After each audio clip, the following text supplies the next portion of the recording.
what you're looking for. It's me, DLP.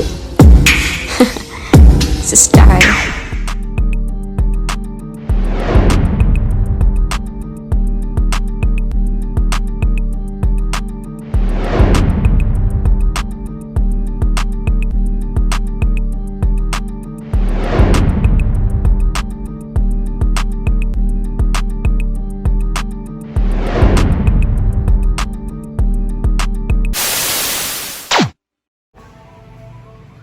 Oke, bismillahirrahmanirrahim. Kita mulai perkuliahan kita pada hari ini. Untuk teman-teman semuanya, hari ini kita akan membahas tentang teori belajar.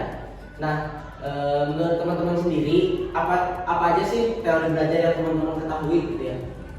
Behaviorisme, Pak. Oke, baik. Yang pertama behaviorisme.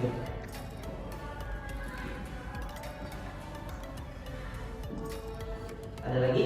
Kognitivisme, Pak.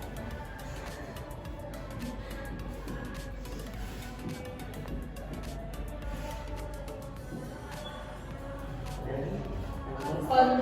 Konstruktivisme. Oke.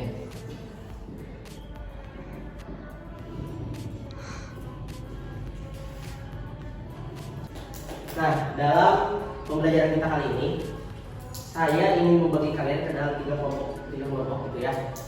Jadi nanti sistemnya adalah satu kelompok membahas satu teori belajar, di mana yang dibahas adalah berupa definisi dan contoh penerapannya begitu ya.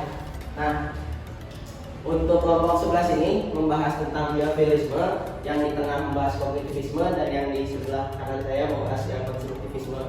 Oke, mungkin bisa dimulai diskusinya dari sekarang.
Oke, teman-teman tadi sudah berdiskusi dalam kelompok yang beranggotakan 2 orang. Nah, sekarang silakan teman-teman untuk membentuk kelompok beranggotakan 3 orang, dan silakan nanti setiap anggota kelompoknya menjelaskan terkait teori yang yang didiskusikan di kelompok kecil sebelumnya gitu. Jadi anggotanya itu satu dari kelompok ini, satu kelompok ini, satu kelompok ini. Jadi nanti kalian di dalam kelompok yang beranggotakan 3 orang itu saling sharing gitu mengenai definisi dan contoh daripada teori belajar yang sudah didiskusikan. Oke, mungkin untuk penyusunan kelompoknya saya serahkan kepada kalian. Silakan untuk dibentuk kelompoknya.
Oke, setelah tadi teman-teman berdiskusi dalam kelompok yang beranggotakan 3 orang ya, sekarang silakan untuk teman-teman perwakilannya gitu ya, untuk menjelaskan terkait definisi dan contoh daripada teori belajar yang sudah didiskusikan.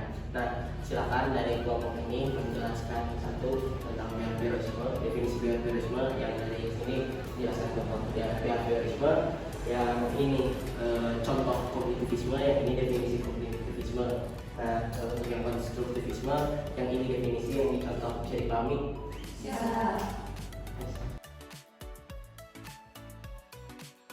Baik, di sini kami akan menjelaskan mengenai definisi behaviorisme, contoh kognitivisme, dan definisi dari konstruktivisme. Untuk definisi dari behaviorisme akan disampaikan oleh Habibah Rahma. Baik, saya akan menjelaskan mengenai definisi behaviorisme. Nah, menurut teori ini tuh suatu individu dikatakan telah belajar ketika mengalami perubahan perilaku. Hal ini tuh berkaitan dengan stimulus dan respon. Selanjutnya yaitu contoh dari kognitivisme yang akan dijelaskan oleh Habibah. Contoh dari teori kognitivisme ialah merefleksikan hasil pembelajaran. Selanjutnya yaitu mengenai definisi dari konstruktivisme yang akan disampaikan oleh saya sendiri.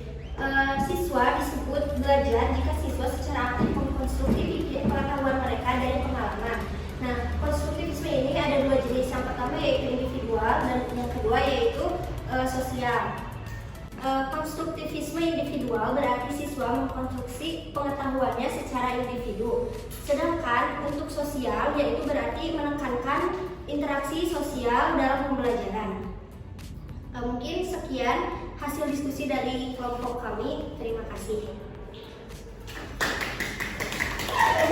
Di sini kelompok kita akan menjelaskan tentang contoh penerapan behavior, definisi kognitivisme, dan contoh penerapan konstruktivisme. Yang pertama, contoh behaviorisme akan disampaikan oleh Firda. Baik, yang pertama untuk contoh behaviorisme itu misalnya ada siswa yang menjawab benar. Nah, kita memberikan pujian atau hadiah kepada siswa tersebut yang bisa menyelesaikan kerjaannya dengan baik. Yang pertama contoh penerapan teori behaviorisme, yang contoh penerapannya yaitu ketika ada siswa yang bisa menjawab soal dengan benar, itu kita memberi pujian atau hadiah kepada siswa tersebut karena telah menyelesaikan tugas tersebut dengan benar. Selanjutnya, definisi kognitivisme akan disampaikan oleh Cita.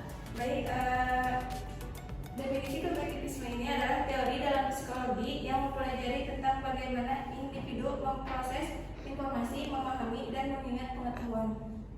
Nah, selanjutnya contoh penerapan konstruktivisme akan disampaikan oleh saya sendiri. Pendekatan ini bisa diterapkan dalam pembelajaran kolaboratif, di mana di sana pembelajaran tidak hanya disampaikan oleh gurunya saja. Dalam pembelajaran kolaboratif ini, siswa didorong untuk saling bertukar pikiran dan mengembangkan pemahaman bersama-sama tentang materi yang dipelajari. Cukup, Pak. Terima kasih. Terima kasih ya kepada teman-teman semuanya, tadi sudah menjelaskan hasil diskusinya terkait dengan teori belajar. Yang pertama ada teori behaviorisme, tadi definisinya adalah intinya adalah mengenai tentang perubahan perilaku seperti itu ya. Dan kemudian dari contohnya ada dengan pembiasaan gitu di kelas. Nah, kemudian untuk teori kognitivisme itu menekankan pada perubahan pola pikir atau perubahan struktur mental seperti itu. Kemudian tadi contohnya adalah berupa refleksi terkait pelajaran supaya siswa itu belajar untuk memahami dari apa yang sudah dipelajari. Dan kemudian yang terakhir ada konstruktivisme yang menekankan pada penggunaan konsep pengetahuan, yang dimana tadi contohnya adalah yang tadi kalian lakukan, yaitu berupa diskusi berkelompok gitu ya. Mungkin itu tentang teori belajar. Untuk pembelajaran saya cukupkan. Wassalamualaikum warahmatullahi wabarakatuh. Waalaikumsalam.